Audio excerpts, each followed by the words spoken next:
마가복음 강의 19번째 시간, 주님도 어쩔 수 없는 사람이라는 제목으로 하나님 말씀을 함께 나누시겠습니다.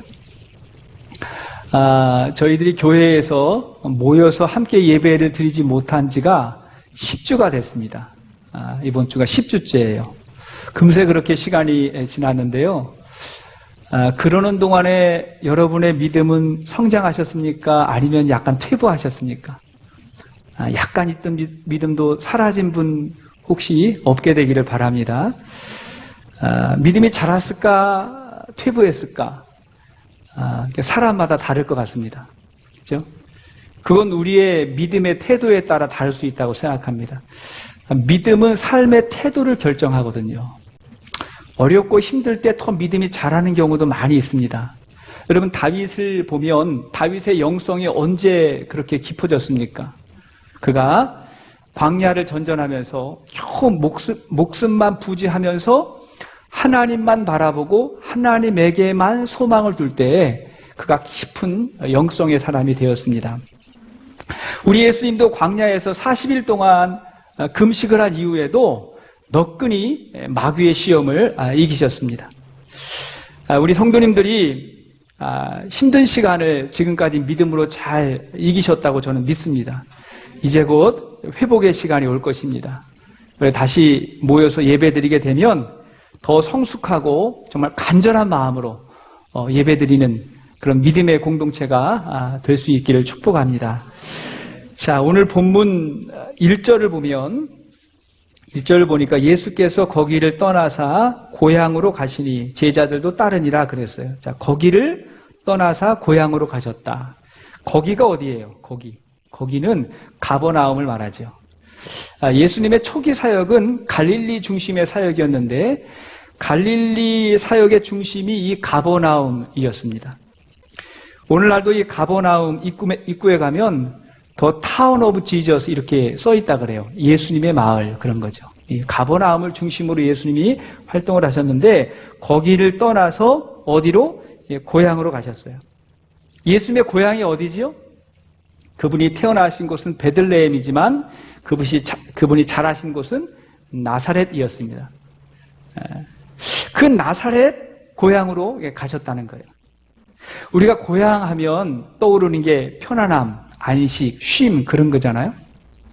예수님이 쉬러 안식하러 그곳에 가셨을까? 그게 아니었던 것 같아요. 2절 말씀, 2절 보니까 시작. 안식일이 되어 회당에서 가르치시니 많은 사람이 듣고 놀라 이르되 이 사람이 어디서 이런 것을 얻었느냐? 이 사람이 받은 지혜와 그 손으로 이루어지는 이런 권능이 어찌 됨이냐? 어디에 가셨다고요? 안식일에 회당에. 예수님 복음 전하시러, 말씀 가르치러 가신 것 같아요. 안식일에 회당에서 예수님이 성경을 읽고 가르치셨습니다. 무슨 말씀을 읽었을까요, 예수님이? 누가복음을 보면 같은 내용이 나오는데 거기에 소개가 되어 있습니다. 자, 누가복음 4장 17절 이하의 말씀을 보니까 시작. 선지자 이사야의 글을 드리거늘 책을 펴서 이렇게 기록된 데를 찾으시니 곧 주의 성령이 내게 임하셨으니 이는 가난한 자에게 복음을 전하게 하시려고 내게 기름을 부으시고 나를 보내사 포로된 자에게 자유를 눈먼 자에게 다시 보게 함을 전파하며 눌린 자를 자유롭게 하고 주의 은혜의 해를 전파하게 하려 하심이라 하였더라. 놀라운 말씀이죠. 예수님이 구약 성경 이사야의 말씀을 펴서 읽으시고 무슨 말씀을 주셨냐면 이 이사야 선지자가 예언한 그 오실 메시아가 바로 나다 하고 그것을 증명하신 것입니다. 그러자 그들이 놀랐다는 거예요. 깜짝 놀랐어요. 2절 말씀 보니까 이 사람이 어디서 이런 것을 얻었느냐? 이 사람이 받은 지혜와 그 손으로 이루어진 이런 권능이 어찌 됨이냐? 뭐가 있었다고요? 지혜와 권능. 예수님의 가르침에 특별함이 있었던 거예요. 들어보지 못했던 특별함이 있었어요. 또 예수님의 권능을 봤죠. 귀신을 쫓는 능력, 병자를 치유하는 능력, 이런 권능을 보았어요. 자, 그렇다면 이들이 예수님을 믿어야 하지 않을까요? 더 쉽게 믿어야 하지 않을까요? 그런데 그러지 못했다는 것입니다. 안타깝게도. 3절 말씀 보니까 3절 시작. 이 사람이 마리아의 아들 목수가 아니냐? 야고보와 요셉과 유다와 시몬의 형제가 아니냐? 그 누이들이 우리와 함께 여기 있지 아니하냐 하고 예수를 배척한지라.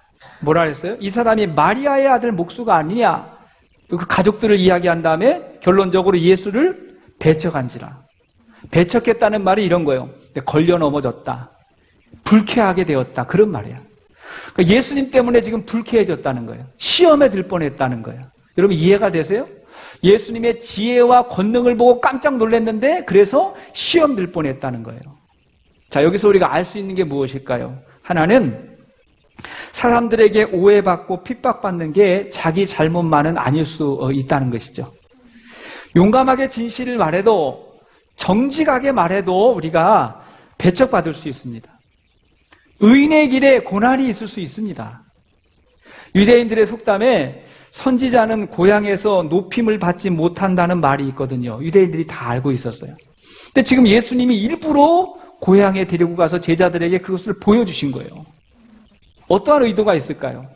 앞으로 너희들이 진리의 복음을 증거할 때에도 꼭 좋은 대접만 있지는 않을 거다. 복음을 전해도, 선한 일을 해도 좋은 결과만 있지는 않을 거라는 거죠. 오해와 고난과 핍박도 있을 것입니다.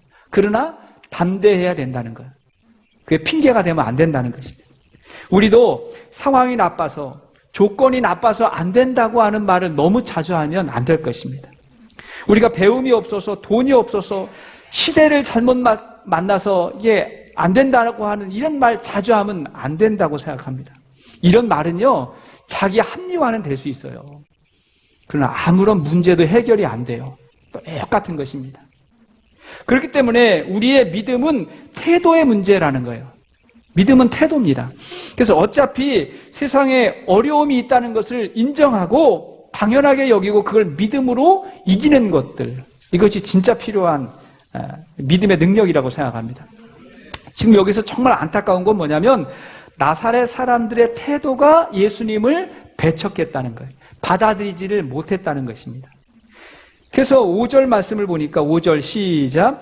거기서는 아무 권능도 행할 수 없어 다만 소수의 병자에게 안수하여 고치실 뿐이었고, 거기서는 아무 권능도 행할 수 없었다는 거예요. 예수님이 조금 전에 그 회당장 야이로의 딸 살렸잖아요. 12의 혈류증으로 고생하던 여인 고쳤잖아요. 그런데 정작 나사렛에서는 아무 능력도 행할 수 없었다는 거예요. 예수님은 그대로인데 뭐가 문제죠? 그들의 믿음에 문제가 있었다는 거예요. 그들의 태도에 문제가 있었던 것입니다. 믿음은 태도예요, 결국. 태도인데 예수님을 받아들이는, 영접하는 태도, 그리고 그분의 말씀을 받아들이는 것, 이것이 믿음이라는 것입니다. 자, 그렇다면 우리가 이 믿음을 가지려면 어떻게 해야 될까요? 또 우리가 믿음이 있다고는 하는데 이 믿음이 더 성장하려고 하면 우리가 어떤 문제들을 좀 극복해 나가야 될까요? 첫째는 뭐냐면 질투심을 버려야 됩니다. 이걸 극복해야 돼요. 아마도 예수님이 나사렛이 아니라 예루살렘에서 자랐거나 예루살렘을 배경으로 한 무슨 이렇게 바리새인 서기관들 그랬다고 한다면 그들의 마음이 열렸을지도 모릅니다. 그런데 예수님이 자기하고 똑같은 이 나사렛 시골 사람인 거예요. 촌 사람인 거예요. 여기서 마음이 닫혀버린 것입니다. 오늘날도 사람들이요, 자기하고 비슷한 사람이, 아니 자기보다 못한 것 같은 사람이 나보다 더 잘 살고 출세하고 성공하고 그러면 그걸 좋게 보지 않으려고 해요. 나하고 관계없는 사람이 잘 되는 건 괜찮아요. 괜찮은데 사촌이 땅을 사면 배가 아픈 거죠. 배고픈 건 참는데 배 아픈 걸 잘 못 참아요. 비교하다 보니까 이게 자꾸 질투가 생기기 때문에 그런 것입니다. 인간의 죄성이 그래요. 사람이 이 질투심에 사로잡히면 잘 배우려고 하지 않아요. 저 사람에게 있는 좋은 점이 분명히 있는데 저 배우려고 하지 않고 그를 존중하려고 하지를 않습니다. 그리고 아주 비판적이고 부정적으로 평가하는 그러한 모습을 보게 돼요. 이게 질투하는 것입니다. 그리고 믿음으로 살지 못하고 분노와 시기심으로 인생을 낭비합니다. 우리 모두에게는 본능적으로 이러한 질투심에서 나오는 부정적 사고가 있어요. 이걸 극복해야 됩니다. 저에게도 그런 모습이 있어요. 그걸 깨닫고 극복해 나가야 되는 것이죠. 지난 2004년에 미국에서요, 흑인 여인으로 국무장관까지 오른 사람이 있습니다. 콘돌리자 라이스 장관이죠. 흑인 여인이었습니다. 이분의 아버지가 신앙이 좋은 분이셨어요. 그래서 어릴 적에, 초등학교 때 어릴 적에 어린 이 라이스를 데리고 워싱턴 DC 백악관에 갑니다. 백악관에 딱 가서 그 딸에게 했던 말이 뭐냐면, 지금은 이 나라에서 흑인 여자가 저곳에 갈 수 없다. 그러나 내가 자라면 그런 세상이 올 것이라고 나는 믿는다. 소망을 가져라. 준비해야 된다. 딸에게 그렇게 눈을 좀 열어줬습니다. 그리고 나서는 뭐 발레도 가르치고 피겨 스케이팅 이런 거 가르쳤다는 거, 테니스 같은 거. 왜냐하니까 백인들이 중요하게 여기는 것들을 훈련시켰어요. 배우게 했습니다. 그는 열심히 공부했고 성장해서 스탠포드 대학교 부총장까지 오르게 되고요. 결국 정치계에 입문하면서 승승장구했어요.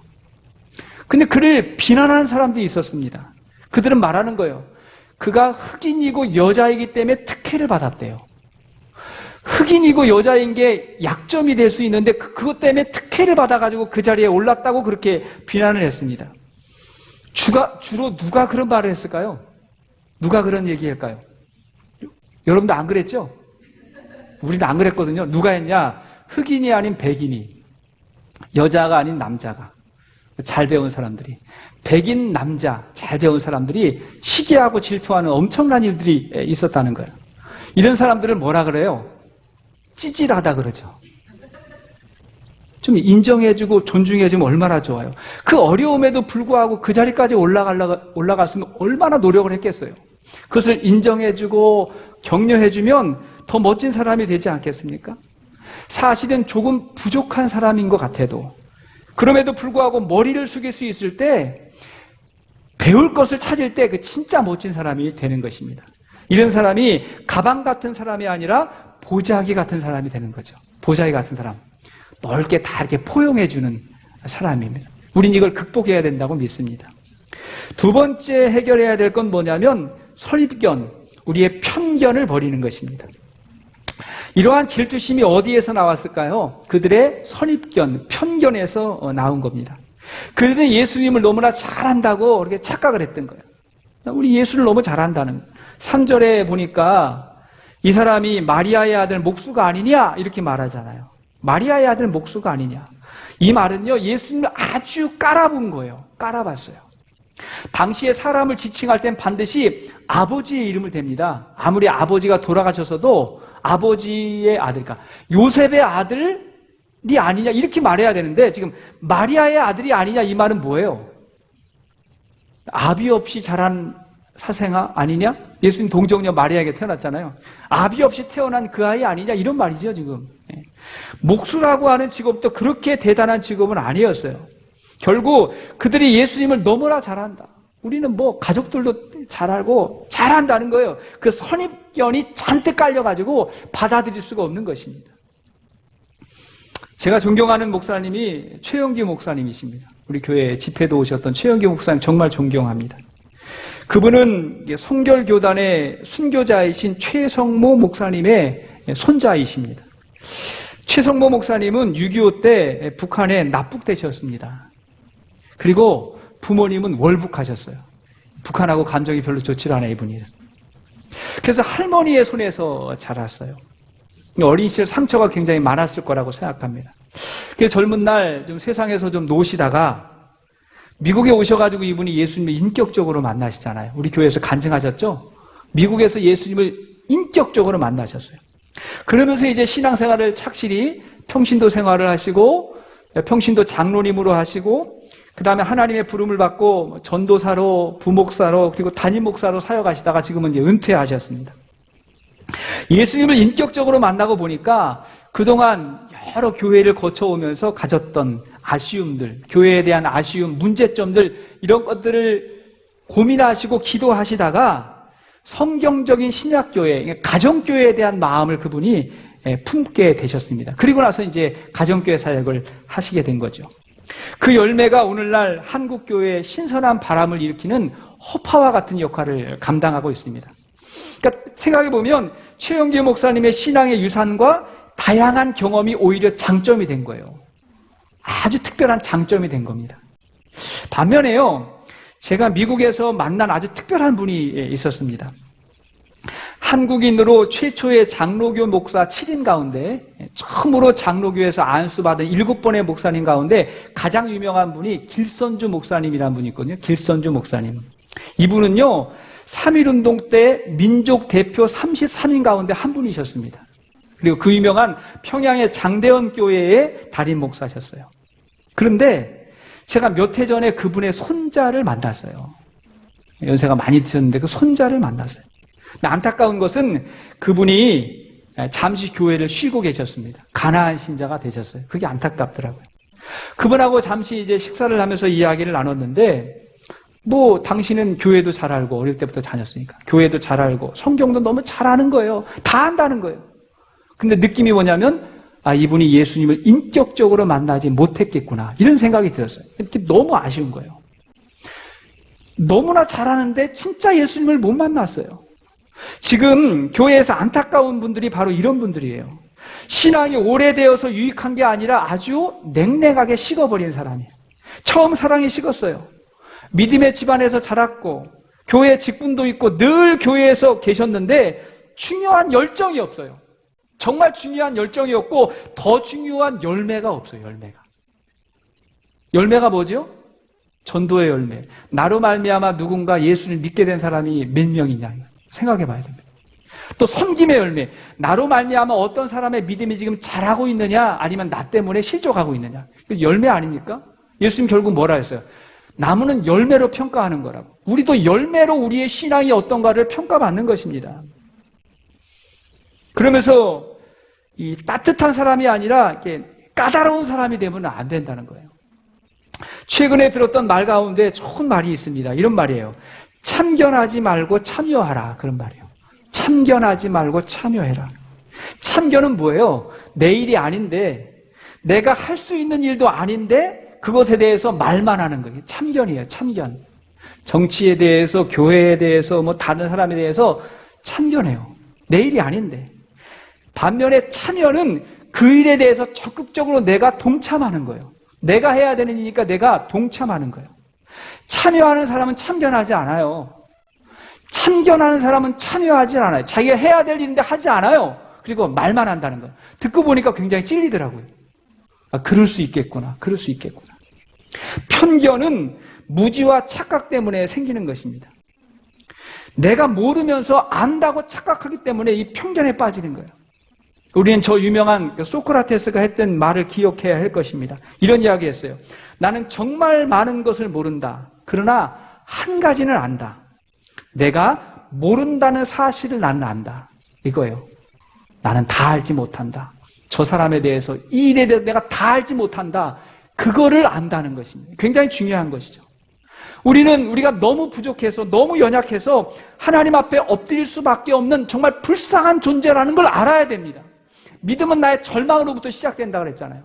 내가 다 아는 것이 아니라 나는 아직도 모르는 게 너무나 많아서 하나님이 도와주지 않으면 나 감당할 수 없습니다. 이런 마음으로 엎드릴 때 그때 믿음이 자란다는 것입니다. 주님의 말씀이 들린다는 거예요.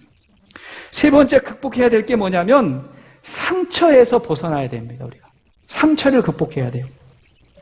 사람들이 왜 이렇게 편견이 많을까요? 선입견이 왜 생길까요? 그들의 경험에서 나온 상처 때문에 그렇습니다. 우리가 전도를 하다 보면 이런 사람 만나요. 많이 만나요. 어떤 사람이냐면 과거에 그 사람의 부모님이 신앙생활 하는 거를 보고 상처를 많이 받은 거예요. 나는 저렇게 살고 싶지 않은 거예요. 그 신앙생활하는 모습이 아름답지 않은 거예요. 이 상처 때문에 마음이 안 열려요. 또 이전에 교회에서 경험한 교인들에게 상처받은 사람들이 있어요. 그래가지고 그때 다녔던 경험이 신앙을 막고 있는 거거든요. 안타깝잖아요. 물론 이해는 돼요. 안타깝죠. 근데 진짜 안타까운 건 뭐냐면 역시 인격적인 예수님을 만나지 못했기 때문에 그런 거예요. 아무리 그런 상황이 있어도 인격적으로 주님을 만났다 그러면 극복할 수 있거든요. 이 상처를 극복해야 됩니다. 한 스승하고 제자가 이야기를 나눴다 그래요. 스승이 제자에게 말합니다. 화살에 맞으면 아프겠지? 물었대요. 이게 죽을 수도 있습니다. 그런데 말이야, 맞은 자리에 또 다른 화살을 맞으면 정말 아프겠지? 물었더니 그거 당연하지 않겠습니까? 정말 죽을 수도 있습니다. 이렇게 제자가 대답을 했대. 이때 스승님이 이렇게 설명을 하는 거예요. 우리가 살다 보면 첫 번째 화살은 피할 수 없다. 이런 건 누구에게나 온다. 그런데 두 번째 화살은 피할 수 있다. 그것은 내 감정적인 화살이다. 이렇게 말하더라는 거예요. 이게 진짜 화살이 아니에요. 사건을 말하는 거예요. 이게 무슨 말이냐면요. 첫 번째 화살은 실제 사건을 말하는 거예요. 실제 맞았어요. 사람에게 배신당하고 공격받고 비난받고 실패했어요. 이런 것들이 화살처럼 팍팍 꽂히는 거예요. 우리에게. 아주 힘든 시간이었습니다. 두 번째 화살은 그것으로 인해서 자기 스스로에게 쏘는 화살이에요. 누가 쏘죠? 자기가 쏘는. 자기 감정으로 자기에게 쏘는 화살이에요. 마음의 절망, 원망, 핑계, 분노 이런 것들이죠. 근데요, 첫 번째 화살은 시간이 지나놓고 보면 다 나았어요. 그 사람 지금 없어요. 그 상황 지금 다 지났다고요. 첫 번째 화살은 다 나았어요. 근데 두 번째 화살은 자기 감정에 남아있는 거예요. 자꾸 자기가 자기에게 쏘는 거예요. 그 일을 자꾸 묵상하고, 자꾸 생각하고, 자꾸 이야기하면서 그 아픔이 계속 자기에게 남아있는 것입니다. 이게 더 무섭다는 거예요. 첫 번째 화살은 피할 수 없다. 근데 두 번째 화살은 우리가 피해야 된다. 이길 수 있다는 것입니다. 이걸 피하지 않으면 나중에 이것 때문에 이게 인격이 되고요. 이게 성격이 되고 건강하지 않은 영성이 생기게 된다는 것입니다. 우리는 여기에서 벗어나야 되는 것입니다. 믿음의 사람은 고난과 상처가 올 때 상처를 묵상하지 않고 하나님의 말씀을 묵상해요. 말씀으로 치유해 나갑니다. 그러면 고난 가운데 우리가 더 강해지는 것을 보게 됩니다. 고난받는 것이 우리에게 유익이라 이로 말미암아 우리가 주의 율례를 묵상하게 되었다. 주의 율례를 배우게 되었다고. 어려움과 힘든 고난이 하나님의 말씀으로 치유되면서 더 강력한 주의 종들이 될 수 있기를 축복합니다. 자, 이렇게 나사렛 사람들은 예수님을 믿지 않아가지고 받아들이지 못해가지고 5절에 보니까 거기서는 아무 권능도 행할 수 없었다 그랬습니다. 우리가 믿어야 구원을 받고 믿음을 통해서 하나님의 역사가 이루어집니다. 그런데 믿지 않으면 주님도 아무런 일도 행할 수 없다는 거예요. 그러니까 믿음을 통해서 주님이 역사하시는데 그 믿음이 없다 그러면 다 막힌다는 거예요. 주님도 어쩔 수 없는 그런 사람이, 그런 상황이 된다는 것입니다. 그러므로 오직 의인은 뭘로 살아요? 믿음으로 사는 거예요. 오직 의인은 믿음으로 사는 것입니다. 누가복음을 보면요, 예수님께서 이 유대인들의 이 무지와 편견을 깨뜨리기 위해서 두 사람의 이야기를 하세요. 같은 상황에서 두 사람의 이야기를 예수님께서 하십니다. 누가복음 4장 24절 이하의 말씀을 같이 한번 읽겠습니다. 시작. 또 이르시되 내가 진실로 너희에게 이르노니 선지자가 고향에서는 환영을 받는 자가 없느니라. 내가 참으로 너희에게 이르노니 엘리야의 시대에 하늘이 3년 6개월간 닫히어 온 땅에 큰 흉년이 들었을 때에 이스라엘에 많은 과부가 있었으되 엘리야가 그중 한 사람에게도 보내심을 받지 않고 오직 시돈 땅에 있는 사렙다의 한 과부에게 뿐이었으며 또 선지자 엘리사 때에 이스라엘에 많은 나병 환자가 있었으되 그 중에 한 사람도 깨끗함을 얻지 못하고 오직 수리아 사람 나만 뿐이었느니라. 그 편견에 사로잡혀 있는 그 유대인들에게 예수님이 두 사람 이야기하죠. 하나는 누굽니까? 사렙다 과부 이야기죠. 사렙다 과부. 사르밧 과부 같은 말이에요. 사르밧. 예, 북왕국 아합 왕 때에 이스라엘이 너무 타락해가지고 하나님께서 그 땅에 가뭄을 허락하셨어요. 가뭄이 이어졌습니다. 하나님께서 엘리야 선지자에게 그 가뭄을 선포하게 하고 사르밧에 가서 머물러 있으라고 그렇게 이제 그곳에 보냈습니다. 거기 갔더니 이 사르밧 여인이 나뭇가지를 줍고 있는 거예요. 왜냐하니까 너무 가난한 여인, 불쌍한 여인. 나뭇가지를 주워가지고 이걸로 음식 한 끼 먹고 죽으려고, 먹을 게 없어가지고 이 가뭄 때 죽으려고 그랬던 것입니다. 근데 엘리야가 그 여인에게 뭐라 그러냐면 물 좀 달라고 나한테. 물 좀 달라 그러고 떡 한 조각을 만들어 달라 그래요. 떡 하나만 나에게 해달라 그래요. 이 여인 너무 가난한 비참한 여인이잖아요. 한 끼 해먹고 지금 죽으려고 하는데 그거 떡 하나 해가지고 달라 그래요. 근데 이 여인이 그 말에 순종했다는 거예요. 엘리야의 말에 순종하고 떡과 기름을 만들어 옵니다. 그리고 그 믿음으로 이 가정에 가루가 떨어지지 않고 기름이 사라지지 않았다 그랬어요. 계속해서 공급해 주셨습니다. 누가? 이방인 여인이에요. 이방인이에요. 또 하나가 누구예요? 나아만 장군이죠. 유명한 나아만 장군. 그는 아람의 군대 장관이었습니다. 이 사람 나병 걸려가지고 엘리사를 찾아왔어요.